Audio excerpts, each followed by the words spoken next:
আনন্দ সংবাদ, শুভ সংবাদ, এক বিরাট গাঁড় ফাটা খবর। সেই ঘোড় দৌড় প্রতিযোগিতা, স্থান কৈখালী নদী, পরিচালনায় জয়নগর ও কুলতলি থানা। হ্যাঁ একদম। প্রথম প্রাইজ থাকবে ইন্ডিয়া এস প্লেন। প্লেন। দ্বিতীয় প্রাইজ বন্দে ভারত।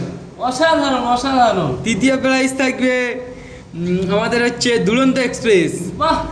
আর চতুর্থ প্রাইজ থাকবে লোকাল ট্রেন। বাহ বাহ বাহ। কটাইতে কটা? ঘোড় দৌড়টা হবে বিকাল 4 ঘটিকা হইতে রাত 9 ঘটিকা পর্যন্ত। 3 ঘন্টা নদীর পানি বন্ধ থাকবে? না না, কৈখালী নদী আমরা ছেঁচার জন্য মেশিন বসিয়ে দিয়েছি। আমরা এখন ব্যাঙ্গালোরে আছি। আর সুন্দরবন যত ঘোড়া যত বাঘ ফাঁক জাতীয় আছে সব কিছু 3 দিনের জন্য ছুটি। আমরা সুন্দরবনে এসে গান খুলে মাছ ফাছ ধরে খেতে পারেন, কোনো দুঃখ নেই আমার। কিন্তু 3 দিনই পরে যে সুন্দরবনে থাকবে সে গান মারা যাবে। কার গান মারবে আমি বলতে পারবো না। সোজা এসে বাঘ আসবে, খাওয়া মেরে চলে আসবে। অসাধারণ। তাই